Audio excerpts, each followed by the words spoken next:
Apreciados amigos, un saludo cordial con ustedes, el pastor Luis Aguiluz. Aquí estamos para la lección 3. Esta semana la lección se titula Unidad en Cristo y nos presenta cómo el Señor, a través de Pablo, llama la atención a la iglesia de Corinto para que no haya esa división, esa separación que normalmente como seres humanos tendemos a realizar, ¿no? Los seres humanos somos muy llamados a hacer grupos, a discriminar, a seccionar la sociedad por diferentes niveles. Y muchas veces eso se introduce también en la iglesia. Por esta razón, el Señor llama a un espíritu de unidad, a un espíritu de integración, a un espíritu en donde se manifieste esa estructura de un nivel a la altura de lo que Cristo quiere para su iglesia. El apóstol Pablo enfáticamente le pide a la iglesia de Corinto que no esté al nivel del mundo, que deje aquellas prácticas que son del mundo, que son humanas, que son bajas, y que ahora que han nacido de nuevo, pues manifiesten un espíritu cristiano genuino, que no soy, yo soy de Pablo, yo soy de Apolo, yo soy de Cefas. No, dice, yo soy de Cristo. Cada uno de nosotros debemos mantener ese espíritu de unidad y de integración. Y a eso llama también la reflexión, para que en nuestros días mantengamos ese espíritu de unidad y Cristo sea el centro. Nos podamos gloriar en Él, a través de Él podamos unir a toda la gente y podamos vivir en comunidad amándonos los unos a los otros. Esto es lo que nos presenta la lección de esta semana en resumen.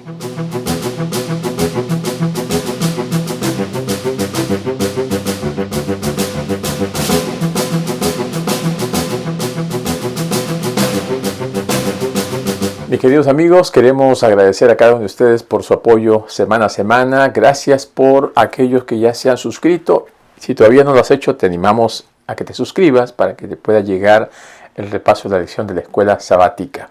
Agradecemos también a nuestro hermano Ezequiel por su apoyo con el versículo cantado, el versículo de memoria. Al final del repaso ustedes lo pueden escuchar. Muy bien, vamos al versículo para esta semana que se encuentra aquí en Primera de Corintios, capítulo 1, versículo 10. La palabra de Dios dice: les ruego, hermanos, por el nombre de nuestro Señor Jesucristo, que hablen todos una misma cosa y que no haya entre ustedes divisiones. Antes, estén perfectamente unidos en una misma mente y un mismo parecer. Aquí el apóstol Pablo está directamente, miren, entrando de lleno aquí en el capítulo 1. Habla acerca de esa desunión que ha llegado hasta sus oídos. Y ahora él quiere mostrar cómo debe haber una restauración de esa unidad. Y el capítulo 1, 2, 3 y 4 se presenta esa arquitectura de la restauración comunitaria. Construir unidad en Cristo es lo que nos presenta este versículo. Les ruego, les imploro, invoco para que Cristo sea exaltado. Hablen una misma cosa, no hayan divisiones. Esto es lo que busca el apóstol Pablo de su iglesia, de su pueblo. ¿Cuál es la naturaleza humana frente al llamado divino? La naturaleza humana, por naturaleza, es llamada a tener un instinto gregario, ¿no? O sea, a unirnos en grupos. Ya en la naturaleza vemos que los mismos animales se agrupan, viven en manadas y de esta manera pues se defienden. Hay uno que los lidera y viven por aquí y por allá. El ser humano igual, también se segrega, viven en grupos, se unen entre los que son parecidos, entre los que hablan igual, los que tienen determinada posición social. Entonces, ese es un comportamiento natural del ser humano. En la naturaleza, las criaturas forman esos lazos estrechos, pero a menudo luchan entre facciones, entre grupos. En la iglesia, esto se traduce, nos dice la lección, con el término esquisma. Esquisma es divisiones. De ahí también viene la palabra cisma, ¿no? Cisma, divisiones, separaciones. Y también utiliza el apóstol Pablo la palabra eris, contiendas. Y esto es lo que imperaba en esta ciudad de Corinto y que también ahora se había introducido en la iglesia. Contiendas, divisiones, pleitos, esas discriminaciones, esos grupos. ¿Cuál es lo que presenta la palabra de Dios? ¿Qué es lo que quiere Cristo? Que haya un estándar, que el evangelio tenga un estándar que es una comunidad restaurada, que ya no hayan grupitos separados, ahora todos estén unidos y Cristo sea el centro. Como la rueda de una bicicleta, ¿verdad? Tiene en el centro un pequeño unión y de donde salen los rayos hacia la rueda. Mientras más cerca estén del centro, ¿no?, están más cerca de Cristo. Aunque estén separados, porque los rayos están separados, pero mientras más se acercan al centro, más unidos están. Así también nosotros podemos estar unos a otros un poquito separados, pero mientras más nos unamos a Cristo, más estaremos unidos unos de otros. Dios nos llama a ir en contra de nuestra naturaleza divisiva, de nuestra naturaleza segregacionista.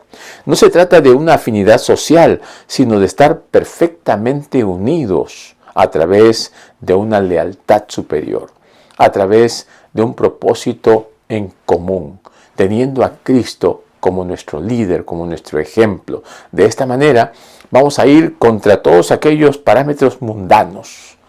Entonces, mis queridos amigos, mis queridos hermanos, tenemos que poner nuevas leyes, nuevos principios, nuevas formas de encarar las cosas del mundo con las cosas de Dios.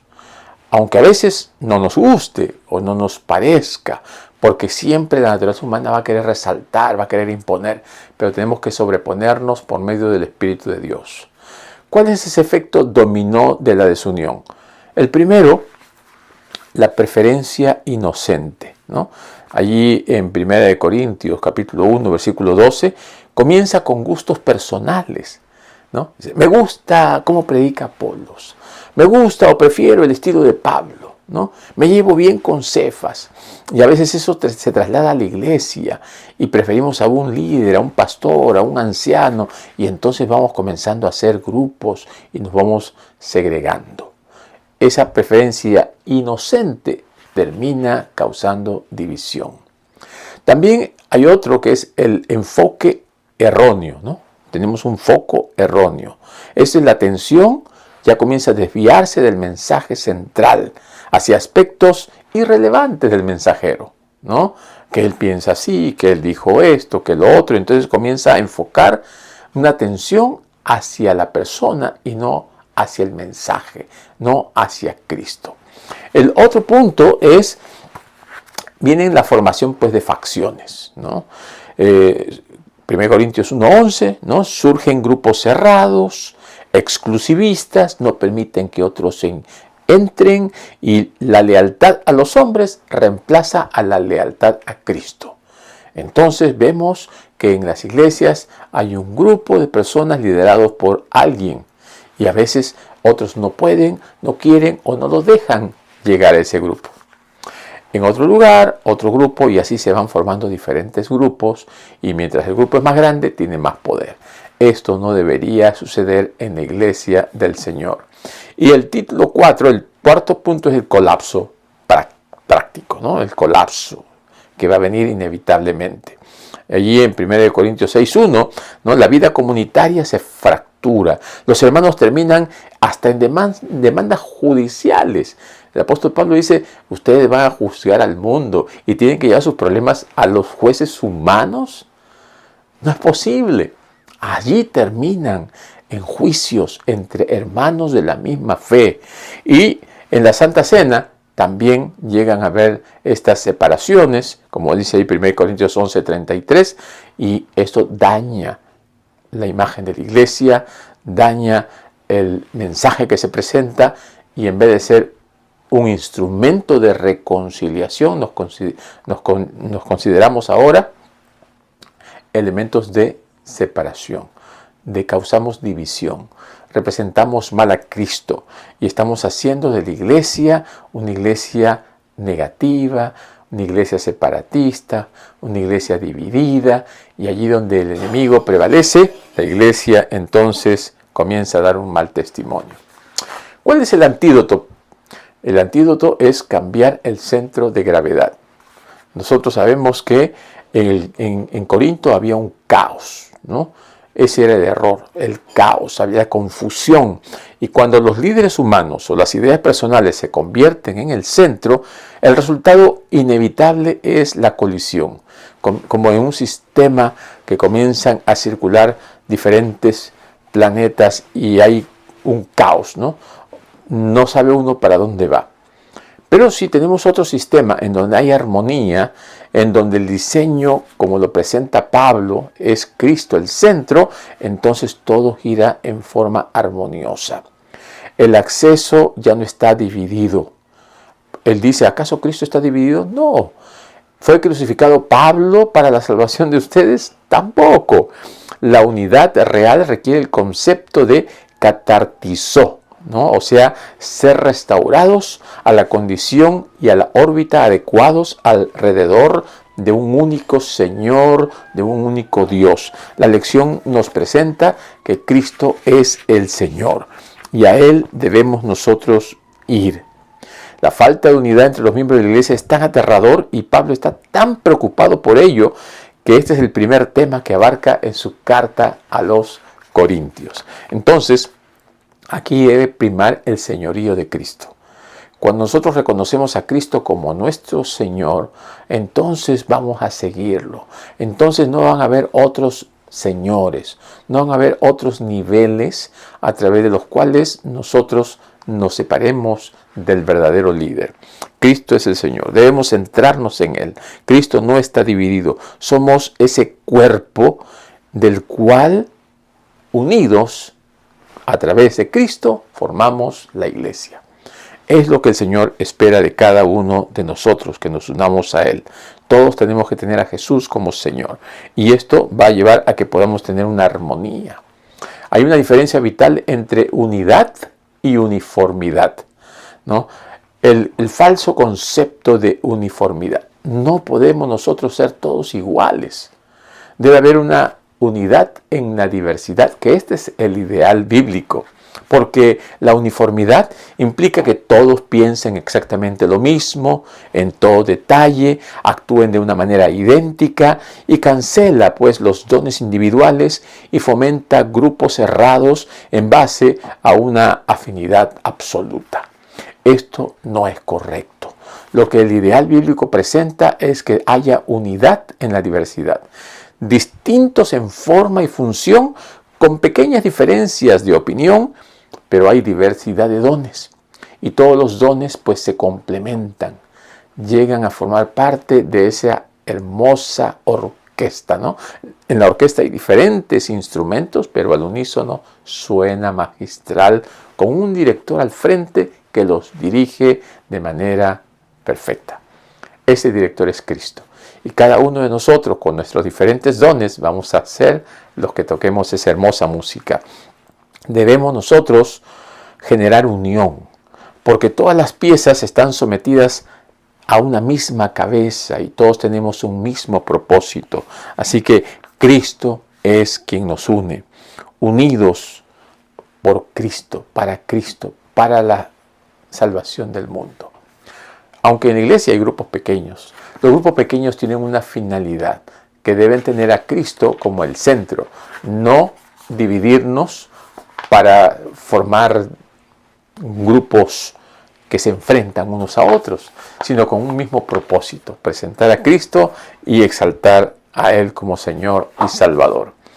¿Cuál es el matriz de diagnóstico clínico espiritual? Según el apóstol Pablo, aquí comienza él a analizar qué es lo que está pasando con la iglesia de Corinto. Este análisis también nos sirve para nosotros, para ver cuál es nuestra condición. ¿Cuál es la dimensión? Dice, ustedes son cristianos inmaduros, son niños en Cristo. No les he dado alimento sólido porque con la leche ahí nomás se han quedado. Si nosotros fuésemos cristianos maduros o cristianos adultos, podríamos recibir el alimento sólido. Y este es el primer llamado de atención que hace Pablo a la iglesia de Corinto. ¿Cuál es la identidad primaria? Ellos están ligados con la parte carnal. 1 Corintios 3, 1 al 3 dice son carnales, ¿no? Dice que están ustedes en las cosas del mundo, están comenzando a hacer las cosas que desagradan a Dios. Y esto no es lo que el Señor quiere para sus hijos, para su pueblo. Estamos nosotros en el mundo, pero no somos del mundo. Mientras que un cristiano maduro ya no es carnal, ahora es espiritual. 1 Corintios 2, 13 y 14, 20 nos dicen que nosotros somos espirituales. Y tenemos que tener un entendimiento espiritual. Las cosas espirituales se entienden espiritualmente. ¿Cuál es la dieta espiritual? Este grupo, que son cristianos inmaduros, consumen leche. Son inexpertos en la doctrina. No tienen un conocimiento profundo de la verdad, a diferencia de los cristianos maduros, los adultos que consumen alimento sólido. Y esto se está corroborando también en Hebreos capítulo 5, versículos 13 y 14, donde nos habla de que el alimento sólido pues nos da consistencia y nos da madurez espiritual. ¿Cuál es la reacción de la comunidad? Impulsados por celos, hay competencias y se dejan llevar por opiniones ajenas. No tienen una opinión propia, no hay una madurez. A diferencia de los cristianos maduros que tienen los sentidos ejercitados para el discernimiento espiritual y ellos pueden darse cuenta que es bueno y que es malo, porque el Espíritu Santo está en ellos y el discernimiento espiritual los lleva a reconocer lo que viene de Dios y lo que no viene de Dios. Y en respecto al liderazgo, miren lo que dice el apóstol Pablo. Dice, usted dice, yo soy de Pablo, yo soy de Apolos.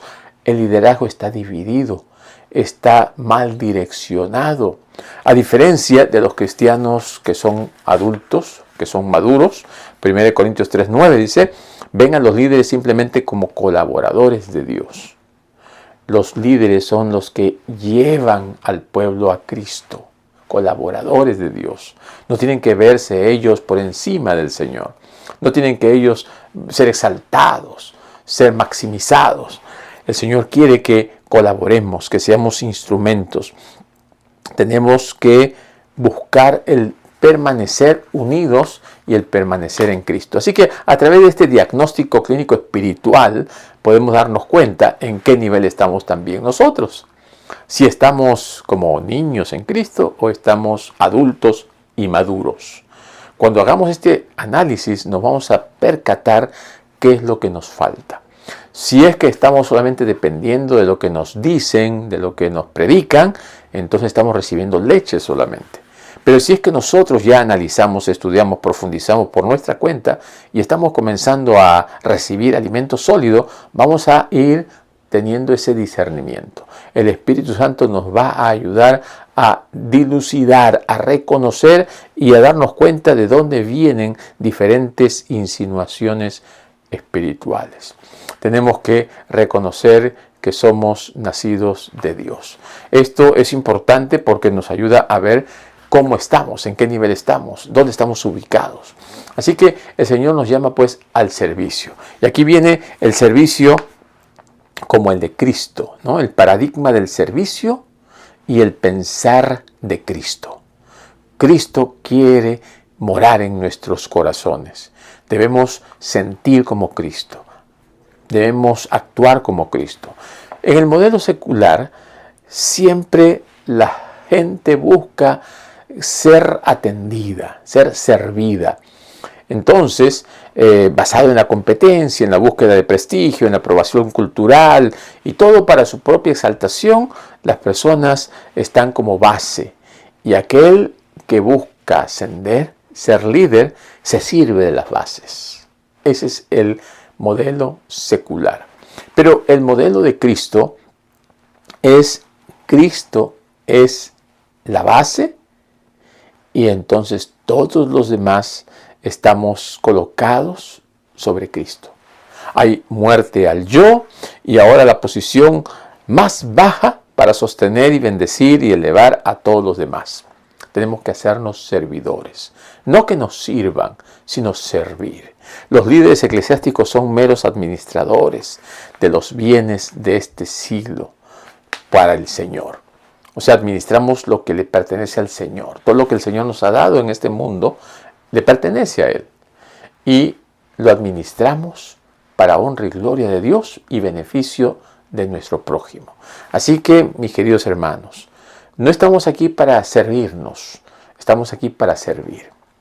Y ese debe ser nuestro lema, nuestro pensamiento, nuestra forma de actuar, siempre enfocado en el servicio a los demás. En el mundo greco-romano existía mucha competencia entre los políticos, los filósofos, los pensadores y los líderes religiosos. Y al parecer, ese estilo de vida se había introducido a la iglesia. Y también en la iglesia los líderes querían lo mismo.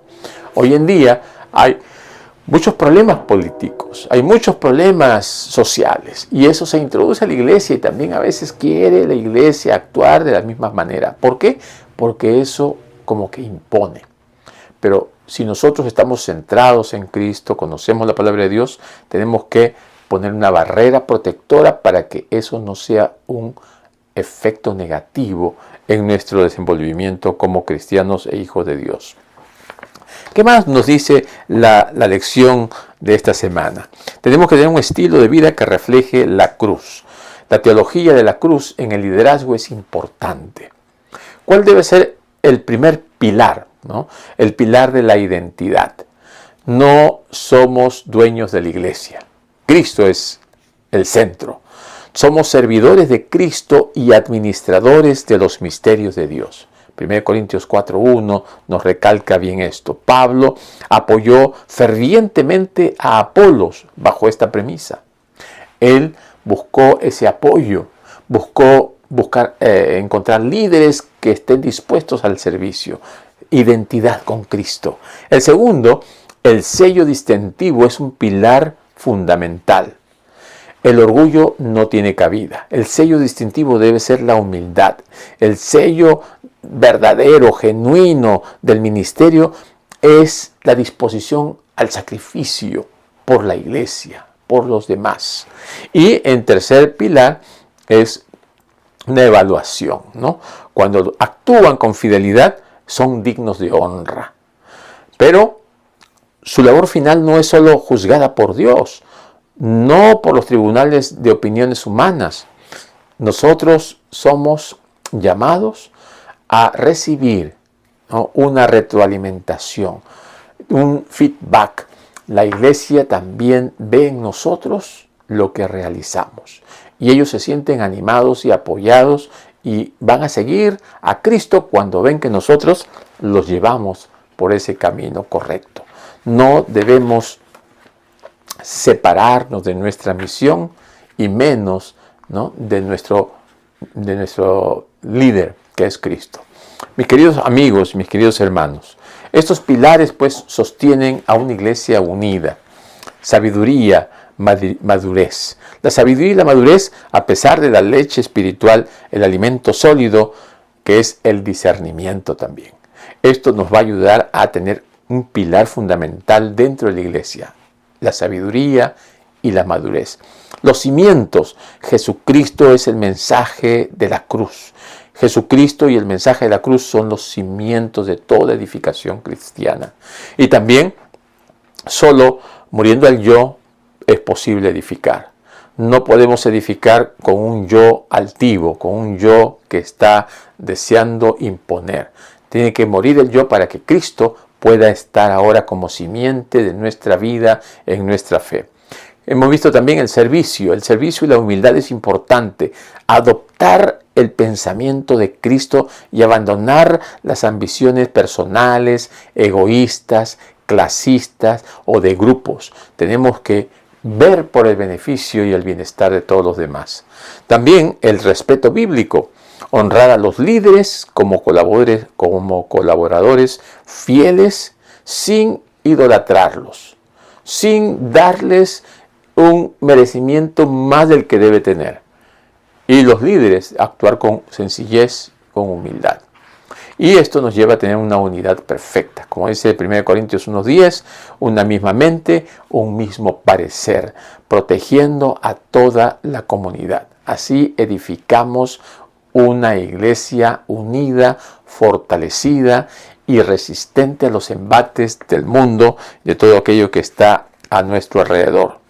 Debemos apreciar y ayudar a quienes dirigen el trabajo de la iglesia. En su ministerio terrenal, incluso Jesús, como ser humano, atribuyó la gloria a Dios. Dios por encima de todo. Tenemos que sufrir por nuestros hermanos y hermanas y, si es necesario, morir por el ministerio, ¿no? Entregar a Dios todo. ¿Cuál es el propósito final de nuestra unidad? Dice Juan 17:21, para que todos sean uno, para que el mundo crea que tú me enviaste. Cuando hay unidad en la iglesia, el mundo va a ver la diferencia. Lo que hay en el mundo siempre es enfrentamientos y pleitos y se juntan en grupos para enfrentarse, para pelearse. Cuando en la iglesia ven una unidad, es algo que representa hermosamente a Dios. En el libro Testimonios para la Iglesia, tomo 1, dice: esta unidad desconcierta al enemigo. Cuando los miembros aprecian el amor y la unidad, serán como una gran familia. ¡Qué hermoso! Entonces, portaremos ante el mundo las credenciales que darán testimonio de que Dios ha enviado a su Hijo. Dios envió a Jesucristo a este mundo, de los cuales nosotros somos testigos. Nosotros vivimos lo que Él enseñó, mantenemos esa iglesia unida que Él estableció. En conclusión, nuestra unidad no es solo para nuestra comodidad interna, es nuestro mayor y más irrefutable argumento evangelístico ante el mundo secular. Es la mejor carta de presentación, es presentar al mundo lo que el Señor quiere que nosotros presentemos: a Cristo y a este crucificado.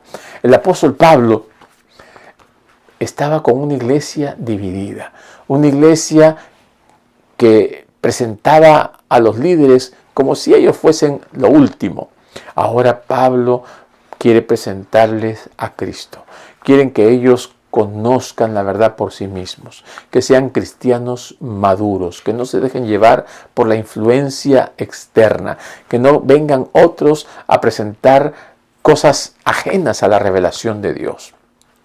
Que nadie pueda causar un estorbo para que la hermandad se una. Pablo lucha contra todas estas influencias negativas.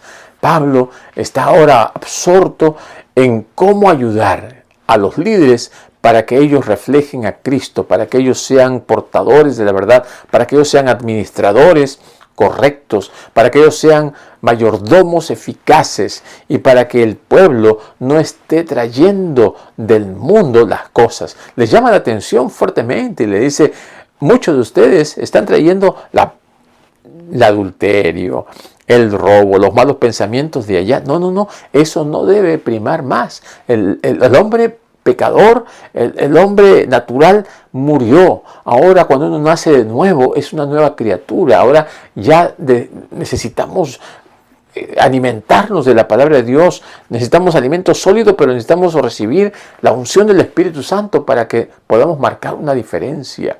Y esa diferencia debe ser notoria. La iglesia debe ser una luz en este mundo. La iglesia debe mantener una unidad frente a un mundo que está dividiéndose cada vez más.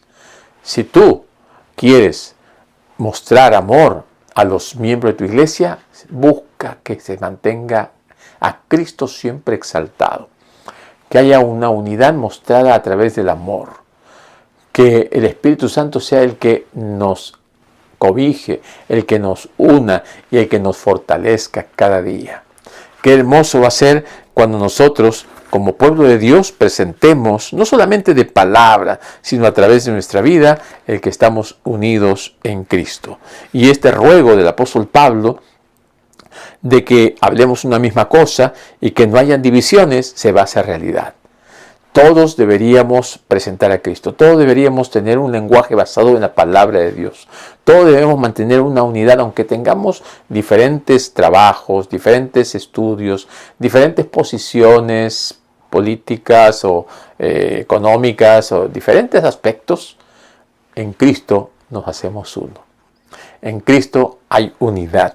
Y dice aquí, perfectamente unidos en una misma mente, que es la mente de Cristo, y en un mismo parecer, que es el objetivo final al cual necesitamos prepararnos. Un día estar con Cristo por la eternidad, para que todos seamos uno, para que el mundo crea que tú me enviaste. Cristo exaltado, Cristo glorificado, a nosotros también. Nos tocará un día estar a su lado y seremos glorificados, transformados en un abrir y cerrar de ojo para mostrar al universo que el Señor tenía razón. Y Él establecerá ese mundo de paz para todos los redimidos. Que el Señor le bendiga mientras estudiamos estas cartas de Pablo a la iglesia de Corinto. Les ruego, hermanos, por el nombre de nuestro Señor Jesucristo, que hablen todos una misma cosa y que no haya entre ustedes divisiones, antes estén perfectamente unidos en una misma mente y un mismo parecer. Les ruego, hermanos, por el nombre de nuestro Señor Jesucristo, que hablen todos una misma cosa y que no haya entre ustedes divisiones, antes estén perfectamente unidos en una misma mente y un mismo parecer. Antes estén perfectamente unidos en una misma mente y un mismo parecer. Antes estén perfectamente unidos en una misma mente y un mismo parecer.